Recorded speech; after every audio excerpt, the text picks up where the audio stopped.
What's up, everybody? We're back with another episode of Putting You in Your Place.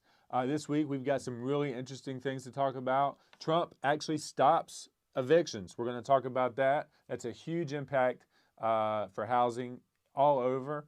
We're talking about TikTok. That's huge. There's a lot of people that love TikTok. They only have a few days left before they're banned in the United States. I'll be devastated personally because we're actually ready to start producing content for TikTok. If you're not following me over there, jump on over there, find me, and follow me there. Also, we're talking about low interest rates. We're talking about a 2.5% 30-year interest rate, and we're going to talk about my weight loss journey, my health and fitness journey, that we're on currently. We've lost 25 pounds in 3 months. We're gonna shed some light on how I did that. For everybody that watched last week, the 38 people that watched last week, we appreciate that. Please engage with us. If you have any real estate questions, if we touch a topic that you aren't, you have some questions about that we can go deeper on, please engage with us so we can handle that for you. We'd love to be a resource for you. So here we go with this episode, and thanks for tuning in. We really appreciate it.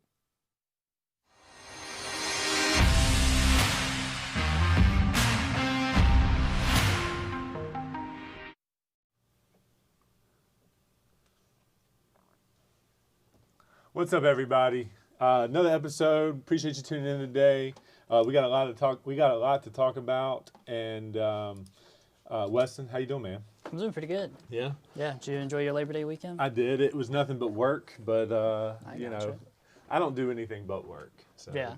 That's all I'm up to. I'm always thinking about the next deal or whatever's going on with my clients and things like that. So we live that if I'm awake I'm working lifestyle. Like, it's not a joke. Like, that is definitely something that I'm living every single day. For sure. Cool. All right. So what do you want to get to first? Let's talk about this outstaffing position on the payroll tax deferral. Okay. So outstaffing, just so you guys know, if you're running a business and you don't want to handle your payroll like in-house, there's companies out there that you can hire to manage your payroll and your employees for you. We've hired a company called Outstaffing. They actually started about 25 years ago, and they are a company that, now they were solely focused on real estate, but now they're kind of diversified in like who they serve. So if you're a small business and you don't want to handle your payroll and your employees, contact these guys. They've been a valuable source for me. I think that they would really help you guys out. And their fees are very reasonable on what you'd have to pay them to manage your payroll. So as far as like, Trump putting into legislation a deferment of payroll taxes, with outstaffing, they decided to not do that. They see that as a detriment to the employee long term, right? I think they decided to not give that deferment because it's going to put more of a burden on the employees, at the beginning of the year, right? Yeah. Is that what you're highlighting there? Yeah, this just talks about how the employers are obligated to pay Social Security tax at a rate of 12.4%, which includes an employee and employee split of 6.2%. Right. So it ends up being, and then like when it comes to the next year, you have to pay that split back. Right.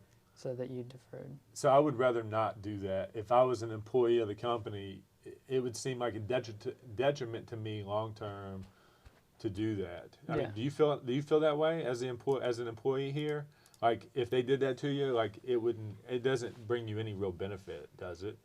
I mean, short term, yeah. Long term, no. Because like in the long term, I would have to pay that money back anyways. Yeah. Right. And it's like if I'm not working or I am working, but I'm only making, or I don't know how to explain. I would have to save a lot more than what I'm saving right now in order to be able to pay that back later. Right. Or it'd be because it'd just be coming right out of your paycheck at a higher rate. Mm-hmm. So the benefit, and here in the New River Valley, I mean, do we in this industry, I mean, like we haven't seen any suffering as far as like true revenue loss due to COVID. You know, like for me as an employee or as an employer, like somebody that's bringing in the revenue, my sales are actually up.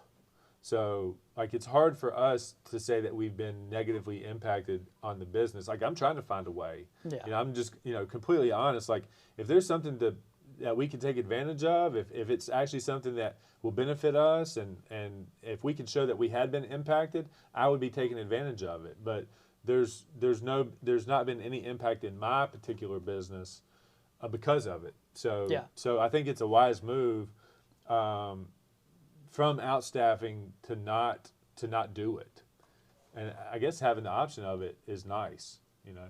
Yeah. So it didn't impact us, but it's definitely impacted a lot of other like small businesses. Yeah, the like restaurant business. The restaurant business. Yeah, the restaurant business for sure. Yeah. For sure. Okay. So cool. All right, so moving on to the next one. So yeah, we're talking about President Trump signing an eviction moratorium with the CDC. Gotcha. So well, I'm kind of confused. I'm kind of confused on this topic. I know as a landlord myself and somebody that has been a tenant in the past, I would just hope to be associated with good people. You know, good, understanding, empathetic people that they know I'm trying to pay the rent, or I know that they're trying to pay me their rent, and we just work it out. If they're struggling, I'm going to work with them. You know, I don't want to be a detriment to somebody's life. I don't want to have them choose between feeding their family or paying their rent. So like, you know, so the outline of this is pretty confusing. It seems like the only people that really truly know what's going on are people who look at this stuff every day and the people that are working in the government right now. Yeah. So from what I understand, based on this email that you forwarded me from, it's a Realtor something, the Virginia Realtors. Yeah. It looks like they were trying to do some sort of like eviction prevention kind of deal before, like right when like COVID started. They were trying to do something like that, but it doesn't look like it went into effect until about like September 1st is when it says that order was filed. So it was effective starting on the 4th, and it's not going to end until the 31st. Basically, you just can't evict someone that earns under $99,000 for annual income if they're just an individual, and then like you can't evict someone if they're filing jointly that's under $198,000. Is from what I have found so far, just based on this email. Seems like that they would have to prove their hardship. Like if they've been notorious pre-pandemic of not paying their rent, and for some reason they just think because they can't get evicted that they stop paying their rent because, well, you can't evict me, so why should I pay?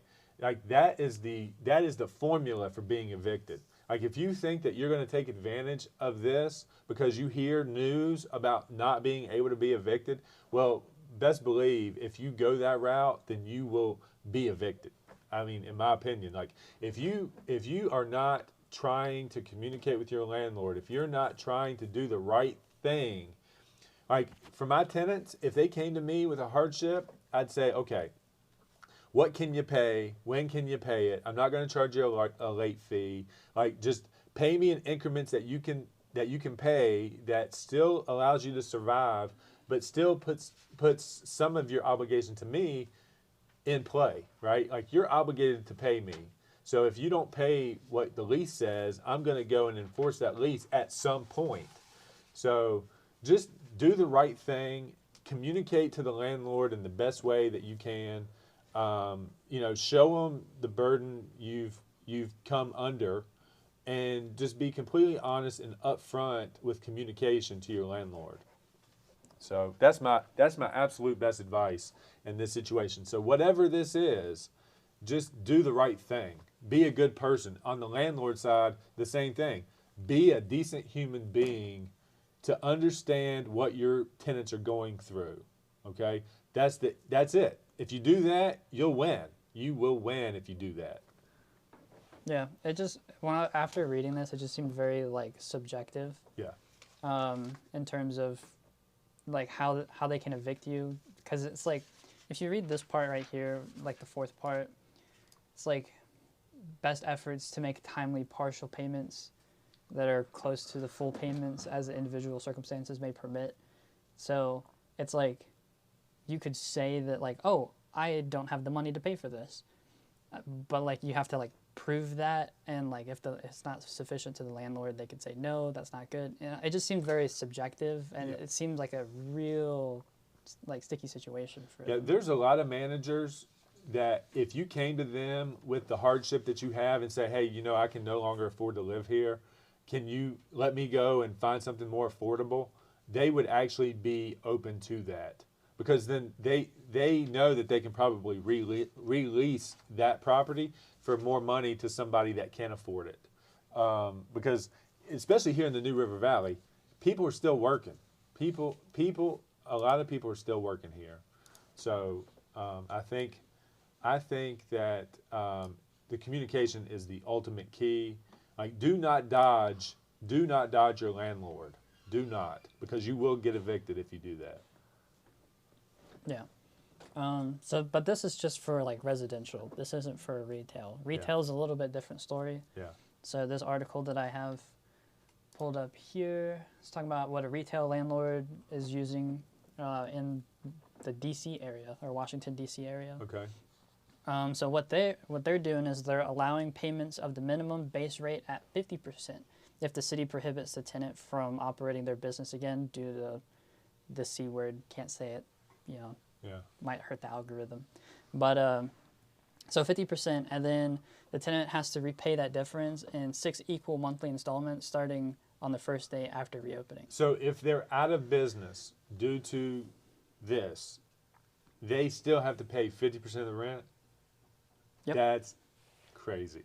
Yep. That's crazy. So that's like the retail space. That's what one person's doing. You know, that was just like their like really quick solution to when this all started happening. Yeah. So that's what they were doing. But then there's a solution 2 proposed by, probably going to butcher their name, Felipe Lanier. He's the principal at East Bank, B-A-N-C. Yeah. He told the Wall Street Journal that he's open to structured leases on a percentage of the retailer's sales to help tenants if they see their sales decline. Man. That sounds like a better solution if you're open. If you're not open, I don't know how that would work. I honestly feel like this is just another indicator on why owning your space is so important. Owning your space. If you are in direct line to the bank, and the bank knows you're going through hardship, they're more likely to forgive you than the landlord. The landlord being able to charge you 50% when you can get forbearance from the bank. I mean, when you get forbearance from the bank, you owe no money for those hardship months. So that is a huge impact. That just goes to show you how important actually owning your space is. Yeah. So unbelievable. Some landlords are being careful not to specify pandemic in their leases, because whenever someone goes to the bank for like a loan for it, it says that having such language could hurt the owner's abilities to get financing for that property. So it's all they're being very like careful with their wording of this. Definitely. But so that's what the retail space is doing. I wonder, you know, I'm mainly a residential real estate agent, and I'm wondering, I mean, I do some commercial and I do some multifamily and things. I'm really wondering what the commercial sales space is looking like right now. Like, you know, we talked about Alligator Alley the other day, the last show, and how we'd like to get that. But it's out there at a cut rate, in my opinion, and nobody's buying because of, I mean, who's going to take on a retail space in the middle of this, right? Yeah. The only person that would is a guy like me. Yeah, especially when you're starting to see more people work from home. Right. It just seems like a retail space is starting to become like less. Not priority. Yeah, not a big priority. Yeah. So I think what I was actually like discussing this with someone yesterday. I'm thinking that they're gonna probably switch the way that they spend their money, because like instead of paying for like rent and stuff, they're probably just gonna like spend money on their employees to like be able to work from home. So like renovate home offices maybe. I don't know. I guess it depends on the company you work for and how much they're spending on a physical building. Right. But yeah. Cool. All right. So I mean that's pretty interesting. I would say let's do some research on how the numbers have been affected on the commercial real estate sales. If we can find any stats on that, I would be interested in knowing those statistics, because that actually, you know, that's actually going to help a buyer know the negotiating power that they have, right? The commercial buyer, like for me to go and negotiate with Alligator Alley now, I know that I have more power. I've got more of a moment than the seller does. You know, I do want to kind of riff off this a little bit. You know, we hear the terms seller's market and buyer's market, and it's really more like a seller's moment and a buyer's moment. So, you know, there's still homes, there's still properties out there that have been listed for a long time that don't sell. So like these terms that you get familiarized with, they're not 100% accurate. You know, in any market, the right product will sell in any market. So you just have to know how to capture the moment and not give your moment away to the buyer. You know, so remember that there's no real such thing as a seller's market or buyer's market. There's only a seller's moment and a buyer's moment. That's something that you guys needed to hear. Yeah, I just looked up this article really quick to see what it was saying. The pandemic weakens commercial real estate prices in the second quarter. This article came out on July 30th of this year. But Okay. I can't get the full article unless I sign up for their whatever Sure. thing. So Sure. basically, this is just from what I can see from this Yeah. subheader. It's like trends differ across property Okay, types. I actually pay them to help me market my commercial listings. Oh, okay. So we probably even have access to that as a consumer of the marketing product. We just need to dive deeper, a little deeper into that. Yeah. Because I would like to know, like year over year, commercial sales, if they're way down, that'd be very interesting. It looks like they're way down because just looking at these articles right here is like Chicago commercial property sales plummet, commercial real estate struggling during that weird pandemic. Yeah. Distresses U.S. properties frozen. I mean, there's a lot. Yeah, definitely hurting them. I don't know what the hard numbers are, but it's definitely hurting them. Yeah. Interesting. You want to go to mortgage rates? Sure. All right. So mortgage rates fall again. So now the average is about 2.91%. That's for a 30-year though. Yeah, I mean, look, 30-year mortgage. I just had a guy in Blacksburg lock in for 2.5%. I think he had to buy down a point or something like that, but he got a 2.5% interest rate. He's putting 5% down. He's not even putting 20% down. He's putting 5% down and getting a 2.5% interest rate over a 30-year term. I mean, that's literally free money. That's money. I mean, in our lifetime, if you can get a loan for that rate, now's the time to do it. You want to be in the market with that type of rate because you're not likely to have that opportunity again. I mean, that's literally a 50-year low rate. So, you know, and if you are a current homeowner and you want to take advantage of that, it's definitely time to refinance. It's definitely time to make a move one way or the other. So 2.5%, I mean, that's just crazy low. You need to be evaluating that opportunity if you're in the market. It's actually pretty crazy that he was able to get that low of a percentage because he's like competing with like the average of like a 15-year fixed rate of or fixed mortgage. Yeah. So I mean, if he could get that on a 30, I wonder what he could get on a 15. Like he should be able to get substantially lower on the 15 than the 30. But they just might be so desperate to keep the economy flowing that they're doing an incentive to take the longer loan. You know, maybe I don't really know that, but it just seems like that's crazy. So what do you know what a 5-year hybrid ARM is? Yeah, I didn't know what that was. A 5-year adjustable rate is something that typically will give you a better term in those 5 years, but right now it's not. These 5-year adjustable rates is why we got into the 2008 crisis. Is everybody took these 5-year ARMs, and when they adjusted to a rate that nobody could afford. And then, they weren't being verified on employment, so they were just handing these things out like Skittles. Anybody could get it. So the 5-year adjustable rate mortgage is still a viable loan for some people, but not right now. You get better on the fixed rate mortgages than you do with the adjustables. So, if the 5-year adjustable rate is your only way to enter a mortgage, then you might consider it. But if you can do the 15 or 30 year, and you're getting the same rate pretty much, there's no reason to do the 5-year adjustable. And we're gonna, at some point, we'll have Dave Sheeler come in. He's our preferred lender partner, and he can talk more about what the 5-year adjustable rates are versus the fixed rates and what the advantages are. He'll be our ultimate source for that. So in a later show, you'll meet Dave. Cool. So now we're starting to see mortgage applications fall. So mortgage applications fell 2% was last week, and then the refinancing index also fell 3%, but it's still 40% higher than the same weeks like 1 year ago. So it's still very high, but it is dropping. Do you think that's because there's like a huge demand for houses, but there's not a lot on the market right now? I honestly think that people getting their kids back to school have always had a drop in real estate activity.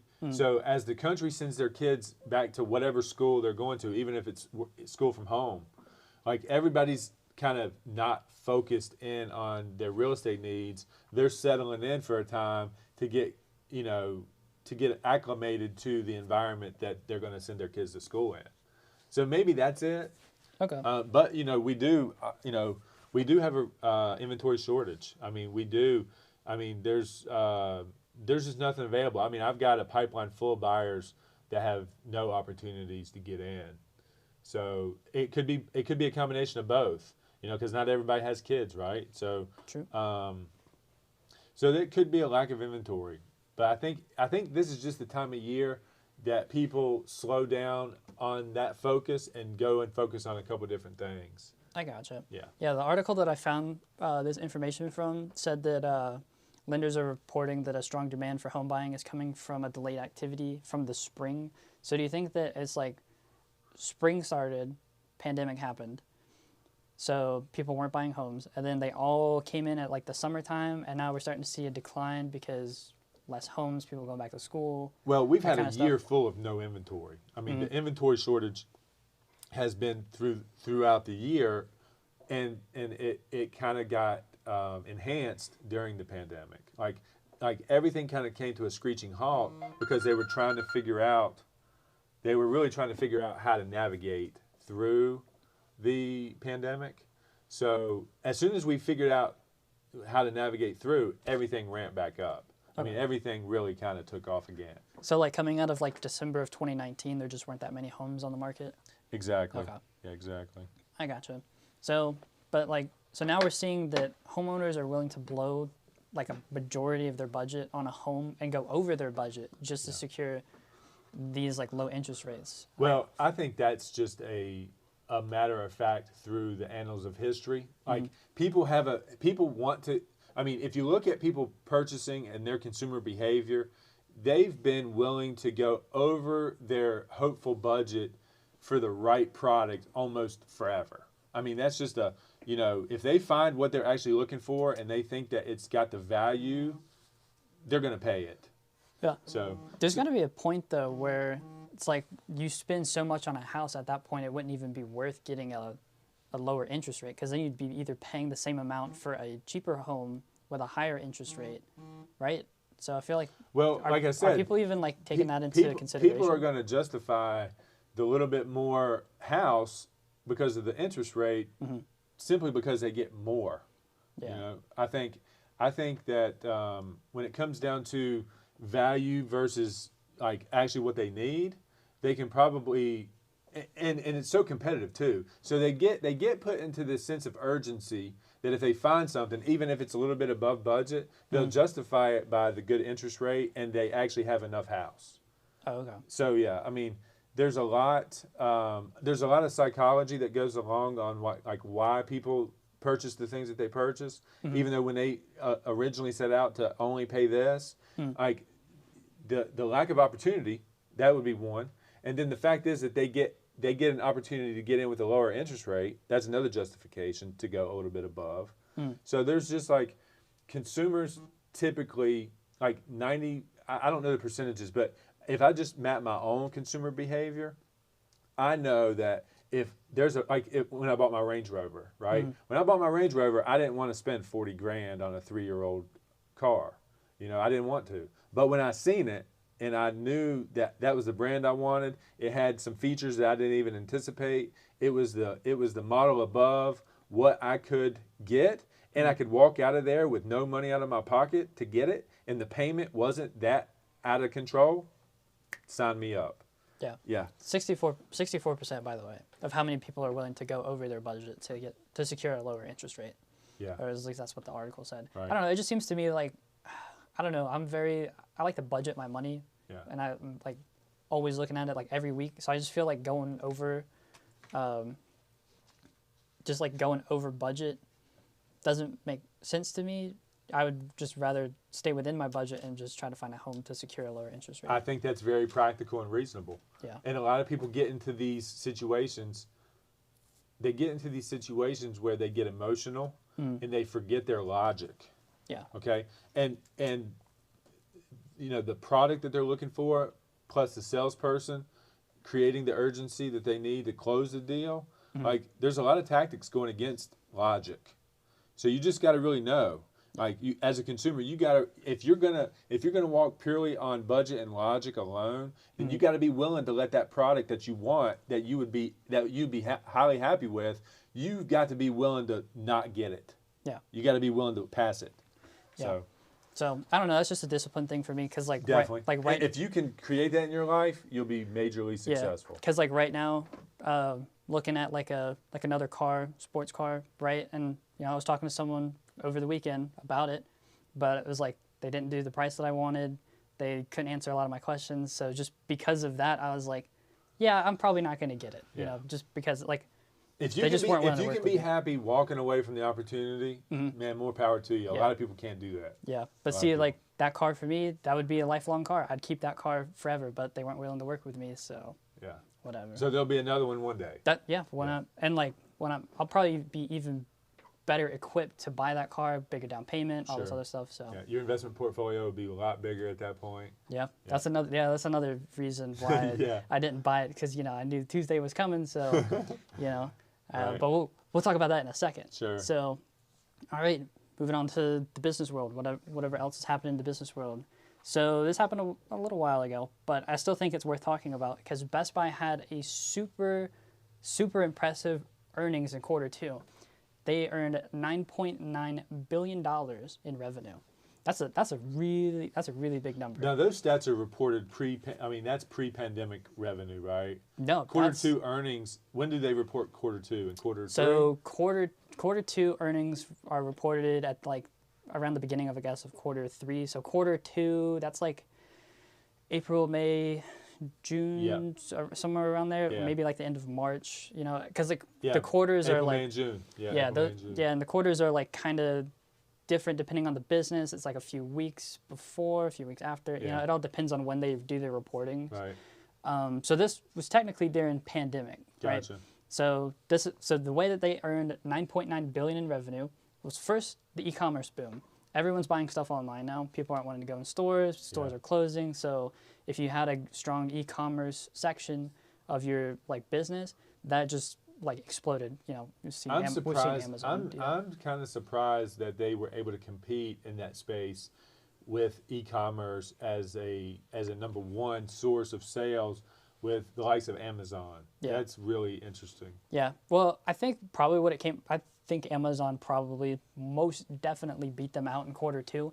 I think what it came down to was you go to Amazon, buy your tech. If Amazon is out of it, people would probably go to Best Buy, or they started at Best Buy because maybe Best Buy had better deals. You know, because Best Buy is running sales like all the time. Well, the thing about it is that, you know, how I navigate between Amazon and Best Buy is I go to Amazon to look at price. I take that price to Best Buy. They price match Amazon's price, and I can actually get it that day, you know? So it's very interesting to me that with that model that they could rival, and that's awesome. I mean, if Best Buy's developed a good enough brand to compete in a subsection of what Amazon offers, that's awesome. Yeah. I mean, that's amazing. Their e-commerce section too is pretty strong. It's just like I think with this whole pandemic, I think we've seen like how strong it really is compared to everyone else. Yeah. Actually, a cool way to save time whenever you're comparing prices between Amazon and Best Buy, I have a little Chrome extension called Amazon Assistant, And whenever I go and look up something on like a website to see what the price is, Amazon Assistant will go and look that up for me, and it'll tell me the price like in the little corner of my screen. So wow, I always thought that was pretty cool. that is pretty cool. But yeah, so second thing, people are working from home, obviously, so they're upgrading their home offices.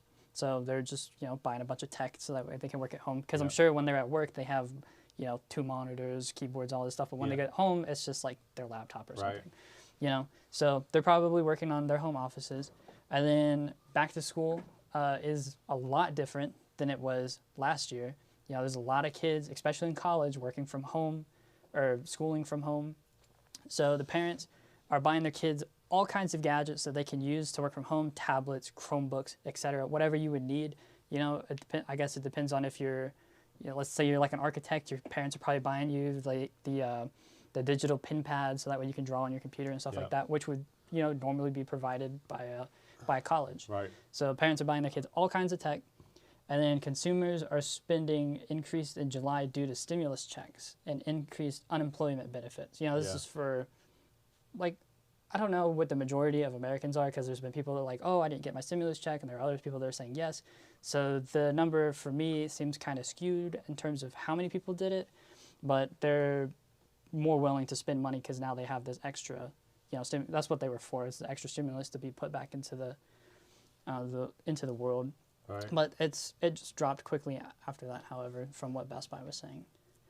So, but yeah, that's Best Buy. That's earning $9.9 billion in revenue. So, which is like super impressive. I don't know what they earned in quarter one. I'd be curious to see what they earned in quarter one. But yeah, I wonder what 9.9 billion in revenue equals in profit. Because they got a lot of cost per sale. Because their overhead that they handle. To do that, I mean, there's a large product cost. In that type thing. There's probably like a huge factor there too, because they closed a lot of their stores and then they moved mostly to e-commerce. So it's like, who's fulfilling the orders? Probably like UPS. And if you're a big company, you usually have a deal with UPS. Yeah. So, but like if you're doing more inventory, I don't know. There's a whole bunch of factors into that we would have to consider and probably reevaluate, because it's probably extremely different than quarter one. Right. But yeah, so that was pretty impressive. So Tesla and Apple did a stock split. They did a stock split like 2 weeks ago. Yeah. So Tesla did a 5-for-1 stock split. So for every stock that you had, you got 5 in return, and that stock went from $2,200 per share to about $440 when it did the split initially. And then Apple did a 4-for-1 stock split. So for every 1 stock you had, you got 4, and it dropped it to about $127 per share. So why does this matter? It encourages investors to buy more in their stocks, whether they want to buy a huge share and ride the stock for a long term, or they just want to, buy it and ride the bullish uptrend. So it's just to encourage more buying, because their stocks were getting to a point where people weren't really comfortable with buying it, so they did a split to encourage more investors. So they needed a cash infusion, or they wanted a cash infusion. I don't know if they needed it. But this would definitely bring more people's money into their company. Yeah. For sure. Now, it's a more diluted share, right? It's not as strong of a share as it Not anymore, but for Tesla, we'll probably see it change whenever the Roadster comes out and the Cybertruck. So when those 2 cars drop, it's obviously going to go back up. And then for Apple, their stock is low right now, but it's September, so iPhones usually get announced around September, like the Apple Watches and stuff. Apple hasn't said anything, to my knowledge. I've been looking everywhere. I can't find an answer on it. Yeah. But, they're probably... I'm kind of handcuffed here because this, I'm definitely trying to run 2 iPhones. And I'd hate to make the change to 2 iPhone 11 Pro Pluses and then the iPhone 12 come out. Dude, yeah, I know. That's what happened to me when I got my iPhone 7 Plus, because I got it probably a month before the iPhone 8 came out. And I didn't know that it was coming out because I didn't keep up with Apple too much. Right. So I bought that, and then the 8 came out, and it was so much better. But yeah, those shares are definitely going to go back up. And right now they're actually going down. And the reason they're going down is because you get these people that are like day trading, and they'll come in and buy the stocks, and then they'll sell them really quick. So when you get all these day traders that come in, the stock goes up, because it's like, oh, there are a lot of people buying it. So the people that aren't day trading are like, oh, it's not going up. Let me go ahead and get in on this. And then the next day or the next couple of days, day traders will sell it, and then it'll tank. Yeah. So that's what we're seeing a lot of right now.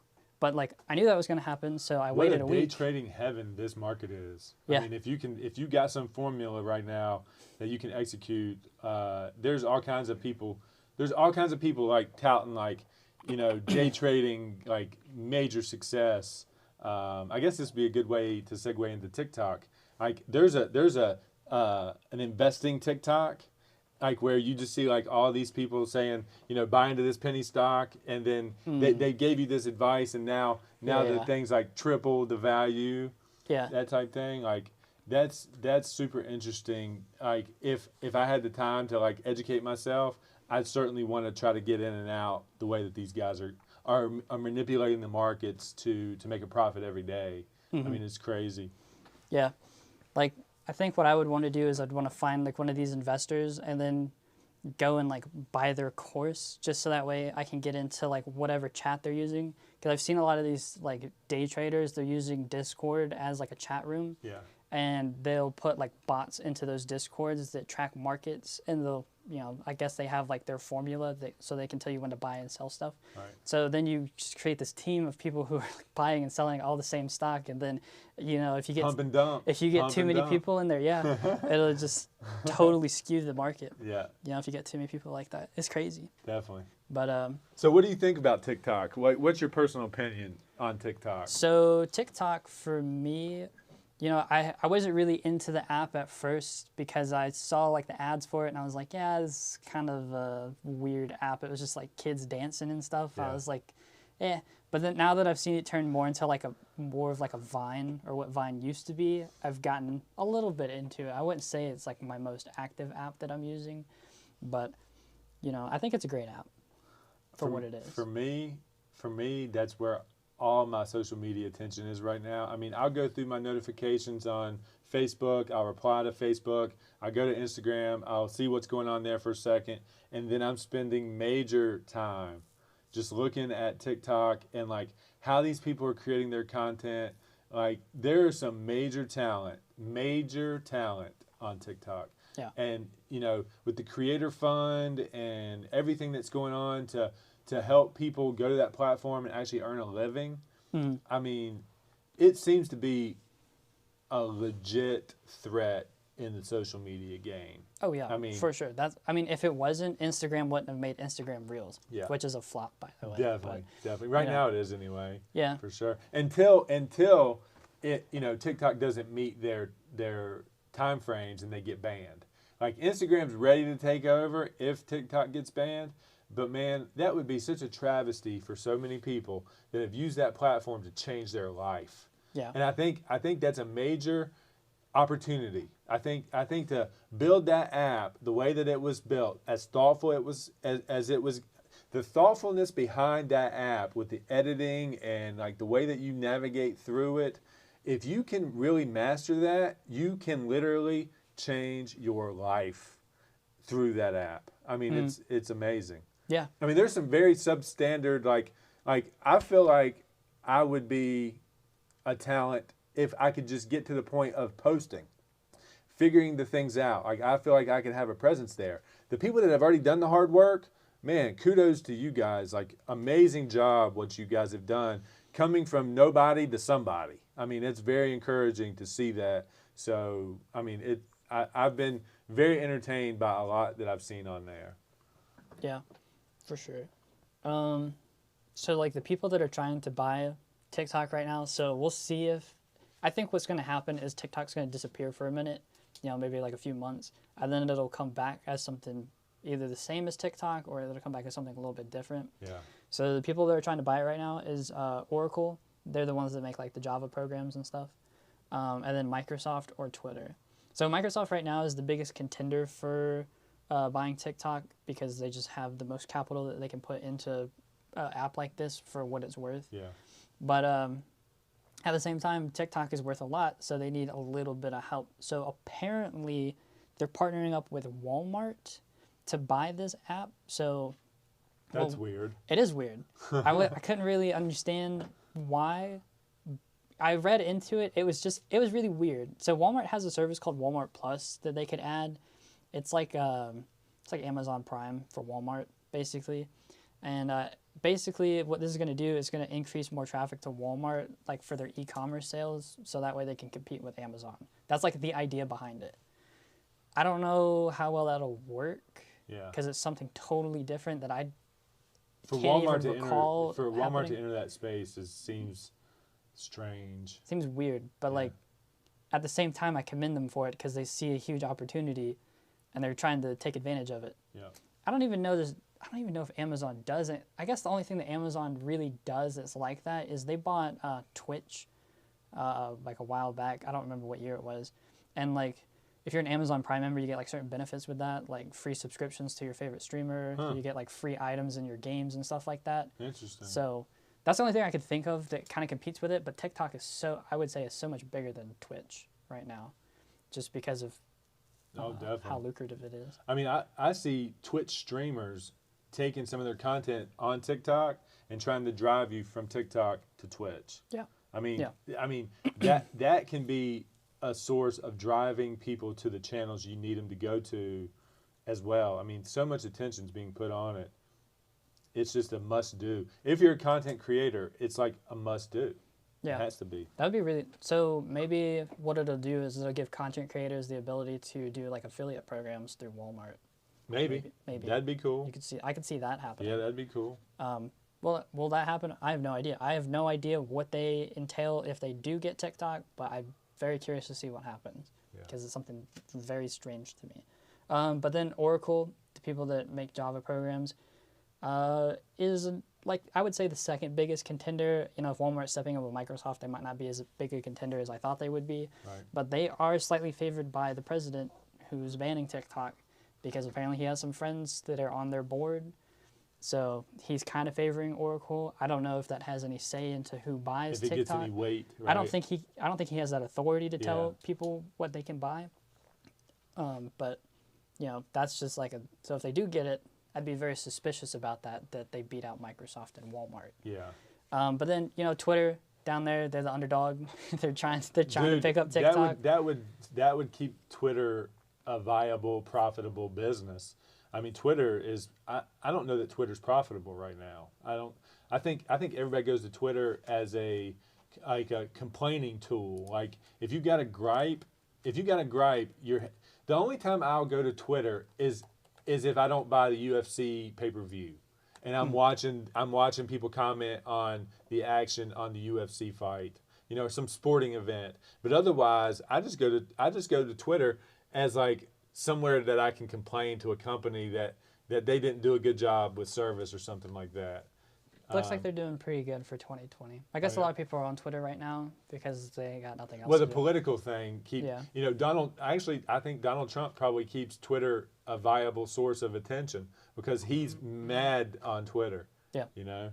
I wonder if he's like the top followed person on Twitter. He's got like 85 million followers. 85 million, yeah. Yeah, so I wonder if he's the top person. Because I was like looking at some other people that are pretty prominent on Twitter, like Elon Musk. He's got like 36 million or something like that.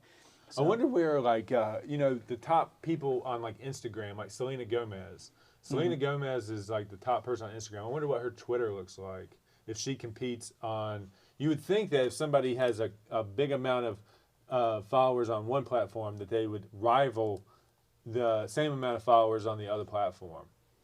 it depends on where they're putting most of their attention. Does she not have one? Where is it? Maybe not. Maybe she doesn't have one. That's weird. Yeah. Because usually, like, whenever you type in someone and then their Twitter, it usually shows up. It looks like it's a bunch of fan accounts. Right. Maybe this one? This is probably, yeah, this is it. This is the verified account. So 62. Yeah, that's actually a lot more than I was thinking. Yeah. She's got like 100 mil on Instagram. Wow. Yeah, she's the top Instagram getter. Then you have that one soccer player. Cristiano Ronaldo. Yeah, Ronaldo, yeah. So, yeah. But yeah, so TikTok right now is getting harder to buy because the Chinese government. So for the first time in 12 years, China updated their list of technologies that are banned or restricted from being exported abroad. I didn't dive too much into what they said, but from what I was reading, it includes a lot that sounds a whole lot like TikTok's powerful recommendation algorithm. So they're making it a little bit harder for them to export TikTok. What does this mean? It could be an effort to outright block the sale or just to raise the price of TikTok. It could go either way. Right. I don't know what they're trying to do there, but it seems like they really don't want it to leave, which makes me curious as to why. Because that's a business decision. But I don't know. It's very suspicious. Very interesting. But yeah, so that's what's going on with TikTok. It's getting harder to buy. Walmart's partnering up with Microsoft, and then you got Oracle and Twitter just in the background, ready to do something, I guess. But yeah. So I hope if Twitter buys it, I hope they don't turn it into a Vine 2.0 and then kill it in like 2 years. You know, Twitter's been known to buy products and then just run them in the ground, like Periscope. You know, Periscope. They could have done something really nice with Periscope, but they just ran that sucker right in the ground. Maybe Facebook competing with that, taking their platform live, really hurt Periscope. But still, Twitter should have been in front of that because they were the first ones. They were the first ones to really have it. Besides, just Periscope. Even before Periscope got really any heat, when Twitter bought it, it should have been something that they really executed on. Maybe Twitter just isn't as great a company as we think. I think they just got lucky with Twitter being such a unique platform. Yeah. And then because they've killed Periscope and they've killed Vine. Well, they didn't kill Periscope yet, but it's not that popular. No one uses it, So I don't know. It's very interesting. Yeah. All right. So we'll just kind of segue into the health and fitness goals that I've got, and kind of tell you guys how I've been able to achieve. Have you done much weight training or any exercising or anything like that? I did some in high school. I wasn't on the football team because I had a lot going on outside of it because I was in scouts. Yeah. But I would train with like some of my friends that were like football players and stuff. And then when I moved here, kind of like dropped off a little bit. And then in college, doing it a little bit. Yeah. And I wanted to start on it this year, but then like the pandemic hit, and then it's nerve-wracking. It's nerve-wracking going to the gym. Yeah. I will definitely. I'm not gonna lie. Every time I go to the gym, I'm pissed off. Oh yeah. Yeah. I mean, the restrictions and things like that. I mean, it's just hard. It's harder, and it's nerve-wracking. Being policed. Come around. Like they allow you to take your mask off during the workout, but then you got to put the mask back on if you're in between sets. So it's like really weird. That's really weird. So do you just like take your mask and drop it down? Yeah. And keep it on. What I'll do is I put the mask down and I'm like sipping water in between sets. Yeah. So I'm not getting like run down every time. That's pretty. Well, what gym do you go to? I go to the weight club. The weight club. Oh, okay. Yeah. I have a membership at Planet Fitness. I still have it. I'm still paying for it. Honestly, that's a great gym to go to. Yeah. Honestly. I really like it. Yeah. They're not gonna harass you over there. Yeah. I got the black membership there because I travel a lot. Yeah. So between like North Carolina and stuff. Definitely. So. Definitely. All right. So number one is I would suggest everybody get the MyFitnessPal app from Under Armour.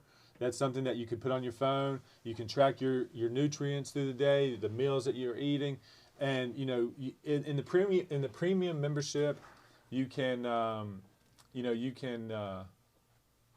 the premium membership you can actually set more customizable goals, and it's been really good for me to be able to track the meals I'm eating throughout the day and week.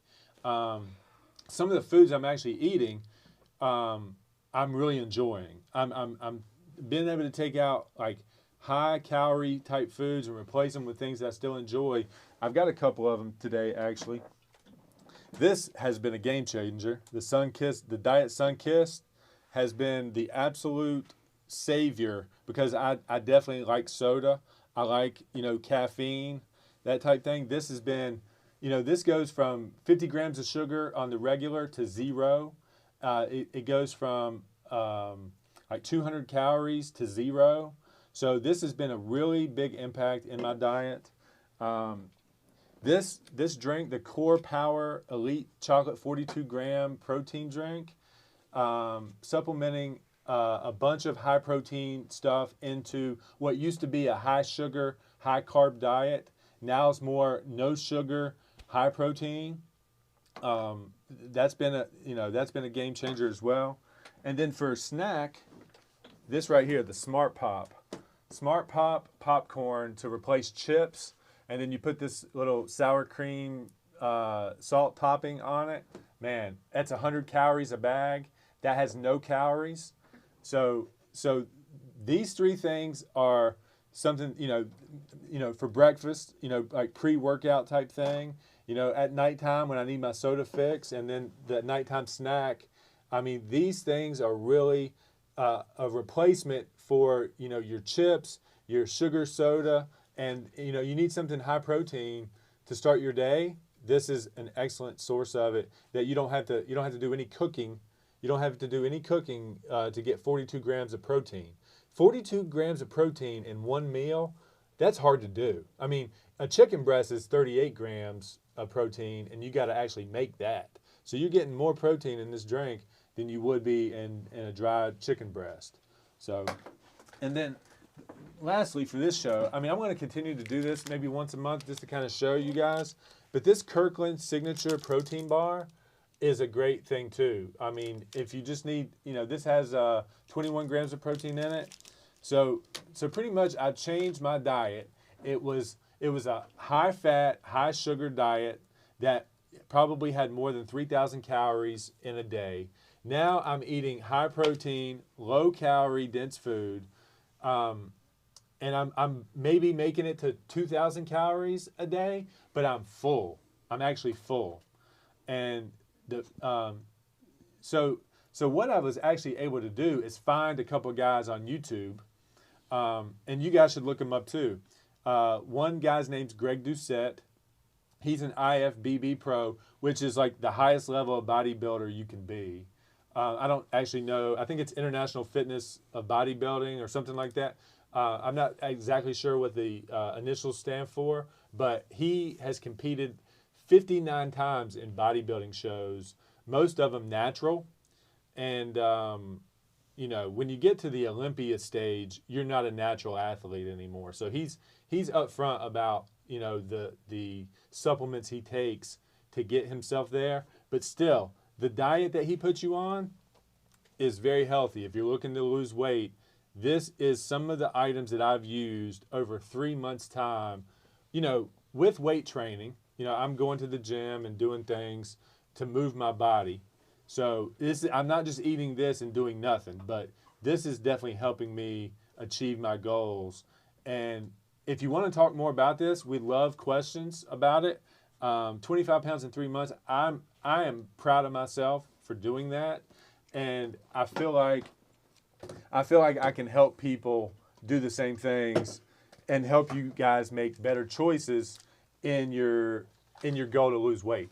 So what do you think about like the diet sodas? Because I've heard that those are they're like worse for you or something like that. So if you're listening to these guys I just mentioned, they will tell you that aspartame is no worse on your body than real sugar or high fructose corn syrup. Okay, so these are not going to cause any cancers or the research shows that these sugar supplements are not going to do any more damage or harm to your body than what's in the sugar type drinks, the high fructose corn syrups, the sugars, the ones that have huge calories. So these are actually a healthier supplement to that. It's not going to cause any long-term damage, from the aspartame or any of the artificial sugars that are injected in that. Gotcha. Yeah. Cool. So what else? I would love to answer some of your questions if you had questions about this stuff, or these guys. I know I didn't prep you guys for the people that I'm talking about, but those people have been so influential, along with my trainer Brandon Crawford, here in the local community, that actually puts me through my workouts. But these two guys that I found, Remington James and Greg Doucette, these guys have transformed my diet. I mean, I found a pizza that I can make that's 400 calories. I'll show you guys that at some point. You know, the actual real foods that I'm eating, not the protein or the shake or the popcorn. You know, these are just a few of the items that I'm eating. But the actual meals I'm eating, man, the meals I'm eating are fantastic. Like, I enjoy actually eating, and I'm losing weight at the same time. Cool. So, yeah. Yeah. Are those like core powered things? Are those like really thick, like really milky, or No.